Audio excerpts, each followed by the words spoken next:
Pernah nonton Jet Li terus ngerasa dunia ini tiba-tiba jadi lebih keren? Ya, itulah efek seorang legenda. Tapi, coba jawab pertanyaan ini. Kemana sebenarnya Jet Li menghilang?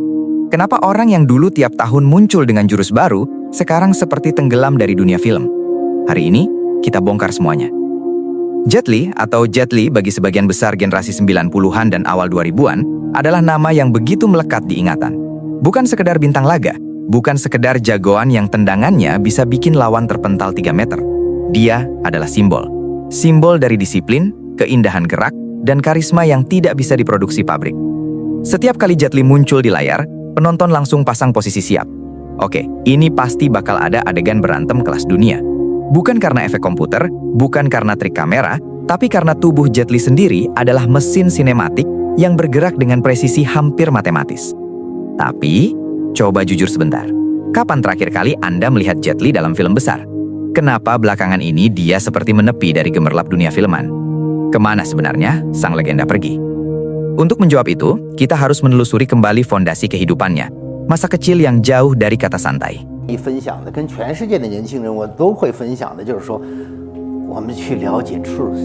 Jet Li lahir dalam situasi yang tidak mudah.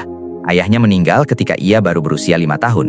Ibunya harus membesarkan anak-anaknya seorang diri dalam kondisi ekonomi yang serba pas-pasan. Namun, justru dari keterbatasan itu, muncul keteguhan luar biasa yang kelak akan membentuk Jet Li dewasa. Pada usia 8 tahun, bakat bela dirinya ketahuan oleh guru olahraga.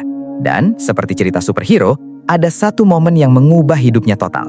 Jet Li direkrut masuk tim Wushu nasional Tiongkok. Mulai saat itu, masa kecil Jet Li resmi dihapus. Anak-anak lain main layangan, Jet Li jungkir balik. Anak-anak lain main petak umpet, Jet Li push up sampai lantai menyerap. Latihan tiap hari berlangsung berjam-jam. Salah sedikit, ulang dari awal. Bahkan di usia 11 tahun, dia udah jadi juara nasional dan bawa pulang medali emas. Dari situ, Jet Li kecil keliling dunia untuk mengenalkan Wushu, bahkan pernah tampil di depan Presiden AS Richard Nixon. Bisa bayangin, anak 11 tahun udah tampil di panggung internasional. Dan kita di usia segitu masih sibuk ngumpulin koin 100 perak untuk beli es mambo. Meski begitu, Jet Li pernah mengatakan bahwa masa kecilnya sebenarnya sunyi. Tidak ada waktu bermain, tidak sempat merasakan remaja normal. Hanya kerja keras, disiplin, dan panggung. Tapi dari sanalah ia belajar ketahanan mental yang tidak gampang roboh. Yes. In States, people just like it, then they need to have a job, they have a family, they need to go to school, then they training, 2 hours, maybe 3 times a week.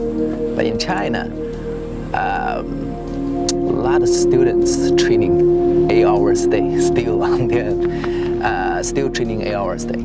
So that's why they're so hard. Di usia 17 tahun, setelah pensiun dari dunia Wushu, Jet Li dapat tawaran yang akan mengubah hidupnya.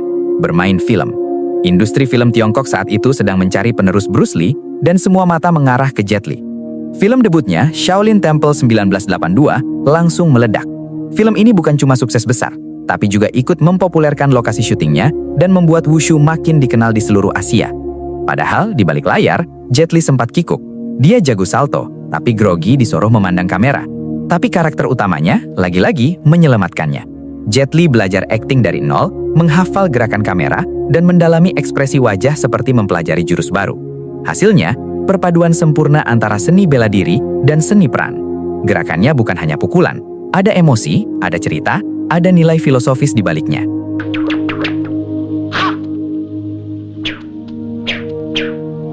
Tahun 90-an adalah masa di mana Jet Li berada di tahta tertinggi film Asia. Film Once Upon a Time in China menjadikannya ikon global. Perannya sebagai Wong Fi-hung, dokter, pendekar, patriot, langsung melekat menjadi karakter legendaris dunia perfilman.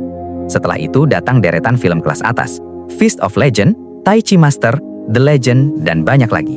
Dalam waktu singkat, Jet Li menjadi rival terbesar Jackie Chan. Bedanya, Jackie Chan menawarkan aksi komedi, sementara Jet Li membawa aura lebih tenang, bijak, filosofis, dan kadang tragis. Jet Li adalah pendekar serius, sedangkan Jackie Chan adalah pendekar kocak. Dua kutub yang sama-sama dicintai.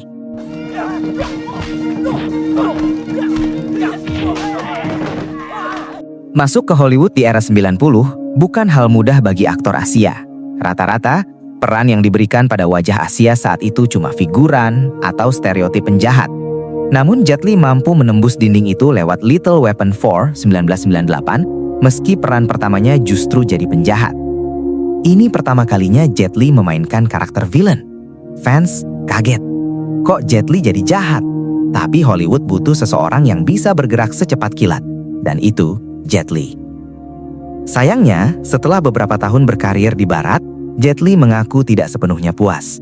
Banyak film Hollywood lebih fokus pada ledakan dan CGI ketimbang filosofi bela diri yang ia bawa dari Asia. Jet Li ingin seni, Hollywood ingin efek visual. Perbedaan visi itu perlahan membuat Jet Li mengambil jarak. I played a lot of movie in Hong Kong, so I first time played the villain. I also asked the same question for the Richard Donner, so my director say, look at my face, you know, look a very nice guy, you know, why you think I can play the villain? Pukulan terbesar datang dari kesehatannya. Jet Li didiagnosis menderita hipertiroidisme yang membuat metabolisme tubuhnya tidak stabil. Dear fans, Pada tahun 2010 lalu, Lee diagnosis hipertiroid yang menyebabkan berat badannya tidak stabil.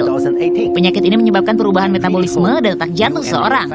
Karena itu, dokter tak menyarankan ia berolahraga keras. Dokter menyarankan ia mengurangi aktivitas fisik berat. Dan belum selesai di situ.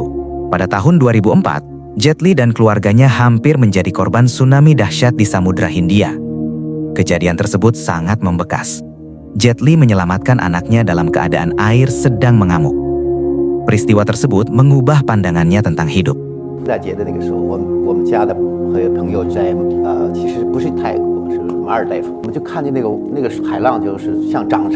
Sejak itu, Jet Li lebih fokus pada kegiatan sosial, amal, dan spiritualitas. Ia mendirikan yayasan kemanusiaan yang bergerak di bidang bantuan bencana, pendidikan, dan pelestarian budaya. Jet Li hari ini tidak hilang, tapi memilih jalur hidup baru. Meskipun fisiknya tidak sekuat dulu, Jet Li sesekali masih tampil di layar. Di The Expendables, The Forbidden Kingdom, hingga Mulan versi live action, ia hadir sebagai bentuk penghargaan terhadap perjalanan kariernya sendiri. Jet Li bukan hilang, bukan mundur karena kalah. Ia hanya memilih hidup yang lebih tenang, lebih bermakna, dan lebih dekat dengan nilai-nilai yang ia anggap penting. Jet Li bukan lagi sekedar bintang film. Ia adalah legenda hidup, ikon disiplin, seni bela diri, dan kemanusiaan. Jadi kalau Anda bertanya, kemana Jet Li selama ini? Jawabannya sederhana. Dia sudah melewati semua yang ingin dicapai seorang aktor. Sekarang, dia memilih panggung yang lebih besar, panggung kehidupan. Dan entah Anda fans lama atau baru, satu hal pasti, nama Jet Li akan terus hidup sebagai sosok legenda yang menginspirasi miliaran orang di seluruh dunia.